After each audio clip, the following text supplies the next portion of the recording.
C'est un harceleur et un groupe de personnes qui se montrent sur quelqu'un, qui lui font des remarques pas agréables et voilà. D'accord. Ok, merci beaucoup. Alors, il y a plein de réponses dans le chat. Je vais en donner quelques-unes et puis on va écouter Asma. Donc, on nous dit, c'est quand on embête plusieurs fois. C'est quand on se fait embêter et critiquer tous les jours. Être traité, insulté tous les jours, ça fait beaucoup de peine à la victime. Il dure plusieurs jours. Lorsque plusieurs personnes s'acharnent sur une autre, il y a des gens qui n'arrêtent pas de nous embêter tous les jours, être brutalisés régulièrement, etc., etc. Alors, se faire frapper aussi. On a peur d'en parler, on a peur d'avoir des problèmes, on se sent coupable. Donc, il y a pas mal de choses qui ressortent, notamment sur la régularité et sur la violence. Asma, comment ça se passe le harcèlement? Merci et bravo à toutes et à tous pour vos réponses.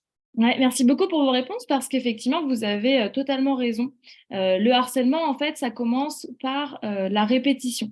Donc, on va avoir une répétition et de quoi? Eh ben, d'une violence. Donc, quand vous évoquez le fait de se faire embêter, d'être frappé, d'être humilié, d'être moqué, eh bien, ça, c'est une forme de violence. Donc, on va avoir une agression.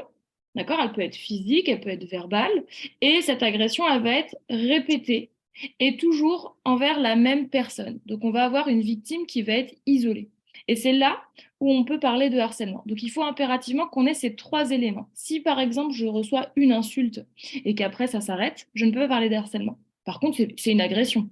Mais je ne peux pas parler d'harcèlement. Pour que ce soit un harcèlement, il faut que ce soit répété. Alors, peut-être, ce qui est un peu compliqué parfois, c'est de se dire, mais à partir de combien de fois c'est répété? Et alors, pour ça, la loi, elle n'a pas dit, elle n'a pas donné de chiffre. Elle n'a pas dit, bah, c'est 3 fois, c'est 4 fois, c'est 5 fois. Mais ce qui peut nous aider, c'est de se dire que si on voit que cette agression, voilà, elle se répète, ça fait 2 fois, 3 fois, et on voit que ça continue ou que ça va continuer, eh bien, il faut très vite agir.